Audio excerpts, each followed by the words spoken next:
அதே மாரி ஜாதகத்துல 12ல வந்து சனி இருந்ததுன்னா, தொழில் வந்து அவங்க ஆரம்பிக்க கூடாது. அந்த தொழில் வெற்றி அடையாது அப்படின்னு சொல்றாங்க.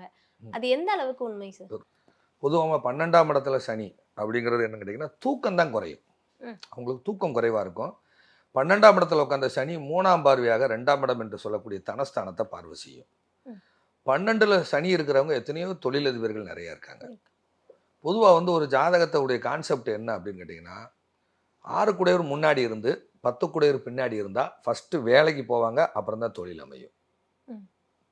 10 கூடையவர் முன்னாடி இருந்து 6 கூடையவர் பின்னாடி போயிட்டாங்கன்னு வைங்க. 10 கூடையவர் முன்னாடி வந்துட்டாரு. முன்னாடி 6 கூடையவர் 10 பின்னாடி போயிட்டாருன்னா, ஃபர்ஸ்ட்டு சொந்த தொழில் ஆரம்பிச்சுட்டு அப்புறம் வேலைக்கு போயிருவாங்க. ஓ! புரியுதா இல்லையா? என்னுடைய ஜாதகத்தில 10 கூடையவர் முன்னாடி இருப்பாரு. 10 கூடையவர் சனி முன்னாடி இருப்பாரு. முன்னாடி. எனக்கு அவர் 9 கூடையவரும் கூட. ம். ஸோ தந்தை ஆரம்பிச்ச தொழில போய் நான் நிர்வாகம் பண்ணேன். ம். ம். தந்தை ஆரம்பிச்ச தொழில நான் நிர்வாகம். நிர்வாகம் பண்ணேன். எங்க அப்பா கஷ்டப்பட்டு ஆரம்பிச்சது. அவருக்கு அத பத்தி தெரியும்.